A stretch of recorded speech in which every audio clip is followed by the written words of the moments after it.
আমার ব্লগের আরও একটা দিন শুরু করলাম ম্যাগি সেদ্ধ দিয়ে। পাহাড়ের ম্যাগি আর মোমো অসাধারণ খেতে। এগুলো যদি নাই খেলাম পাহাড়ে গিয়ে আর কি মজা পেলাম, তাই না? তারপর আবার এই আমাদের ছোটো ছোটো বাচ্চাদের নাচ। আর আমার ছেলেটা শরীরটা খুব খারাপ করেছিল বলে ছেলেটা পরের দিন আর মজাই করতে পারিনি। যাই হোক, আমরা প্রথম দিনের হোমস্টে থেকে, যে দিনের ভিডিও তোমাদেরকে আমি দেখিয়েছি, সেখান থেকে বেরিয়ে গেলাম আমাদের দ্বিতীয় দিনের ডেস্টিনেশনে। আমরা পরে রাস্তায় যেতে যতটা ভিডিও আর ফটো তোলা যায় তোমাদের সঙ্গে শেয়ার করবো। না হলে পরে আবার গিয়ে ভাববো এমা এখানে গিয়ে তো কিছুই ফটো তুলিনি, কিছুই মজা করিনি, কিছুই স্মৃতি নেই। আমার তো আবার এইসব রোগ আছে, আমি না হলে শান্তি পাই না। আমার ফটো ভিডিও না করলে আমার মনে হয় ঘুরে আমার কোনো মন শান্তি হলো না। যদিও আমার এই ফটো ভিডিও করার জন্য কারোর খারাপ লাগতে পারে, কিন্তু আমি বাবা কারোর খারাপ লাগাটা ভেবে নিজেকে পরিবর্তন করতে পারবো না। আমি এরকমই, আমাকে এভাবেই মেনে নিতে হবে।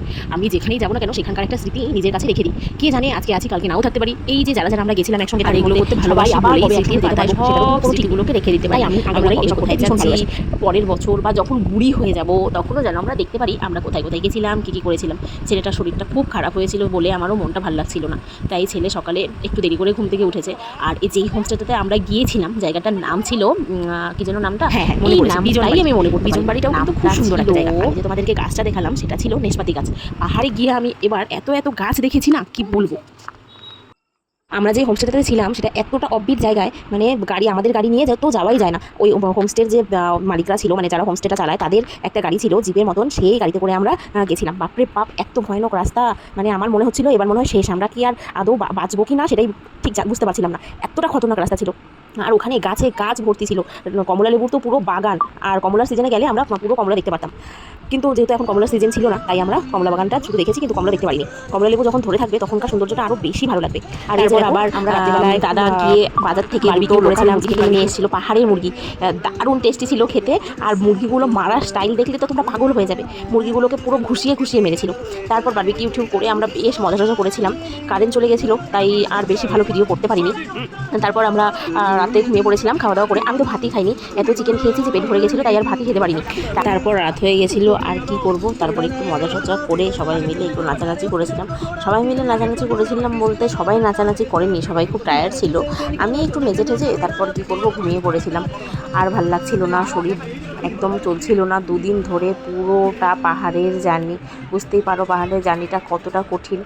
তারপর শরীর আর দিচ্ছিল না, তাই তাড়াতাড়ি করে গিয়ে ঘুমিয়ে পড়েছিলাম শরীরটাকে একটু রেস্ট দেওয়ার জন্য। কারণ পরের দিন সকালে ঘুম থেকে উঠে আবার বাড়ির জন্য রওনা দিতে হবে, আর এতটা দূর আসতে হবে। ছেলেটার শরীর ভালো লাগছিল না, তাই ওর একটু মাথাটা হাতিয়ে দিচ্ছিলাম। আর দেখতে পাচ্ছো আমাদের রুম থেকে ভিউটা এতটা সুন্দর দেখা যাচ্ছিল, কি বলবো। সকাল সকাল ঘুম থেকে উঠে তারপর ছেলেকে একটু পরিষ্কার করে ওকে একটু খাওয়াতে বসিয়ে দিলাম, যেহেতু ও দুদিন থেকে কিছুই খাচ্ছিল না, ও কিছুই খেতে পারছিল না, জ্বর হয়েছিল। আর কোথাও গেলে আমার ছেলের শরীর খারাপ করবেই।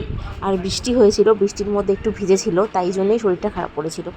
তারপর আমরা হোমস্টেতে সকালে যা যা খাবার দেয় সেগুলো না খেয়ে আমরা বলেছিলাম খিদে পেয়ে গেছিলো, তাই সবাই মিলে খাওয়া দাওয়া করে বেরিয়ে পড়লাম এবার বাড়ির উদ্দেশ্যে। এবার রাস্তায় আস্তে আস্তে যে সমস্ত জায়গাগুলো পড়বে সেগুলো দেখবো শুধু, আর কোথাও যাব না, তাই ভেবেই আমরা রওনা দিয়ে দিলাম বাড়ির উদ্দেশ্যে। কিন্তু জানো তো, আমার সব সঙ্গ সাথীর থেকে বেশি ভালো লাগে বাচ্চাদের সাথ দিতেই আমার বেশি ভালো লাগে। কারণ বাচ্চাদের মতন পরিষ্কার মন আর বাচ্চাদের সঙ্গে থাকার যে আনন্দটা, সেটা কোথাও পাওয়া যায় না।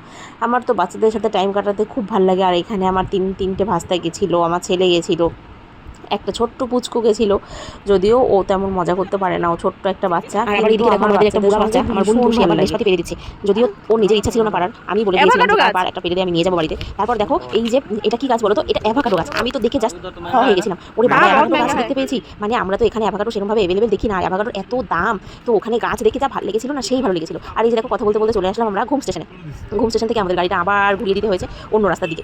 সেই দিন এই রাস্তাটা একদম বন্ধ করে দিয়েছিল, জাম ছিল প্রচন্ড, তার জন্য আমাদের এখন শুধু বলে আমরা জ্যামে করে আমাদের দেখতে ইচ্ছে করছিল না, হয়ে গেছিল, কিছুই ভালো লাগছিল না। আসার সময় যাওয়ার সময় না সত্যি খুব মজা লাগে, যে কখন যাবো, কখন পৌঁছাবো, কি জায়গা দেখবো, ফটো তুলবো, ভিডিও করবো।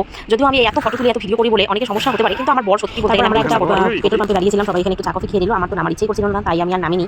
তো এতক্ষণে ভাবছিলাম যে বাড়ি হয়তো পৌঁছে যাবো, কিন্তু রাস্তাটা চেঞ্জ হয়ে যাওয়ার জন্য আমাদের বাড়ি পৌঁছাতে প্রায় রাত হয়ে গেছিল। ভিডিওটা কেমন লাগলো অবশ্যই জানি।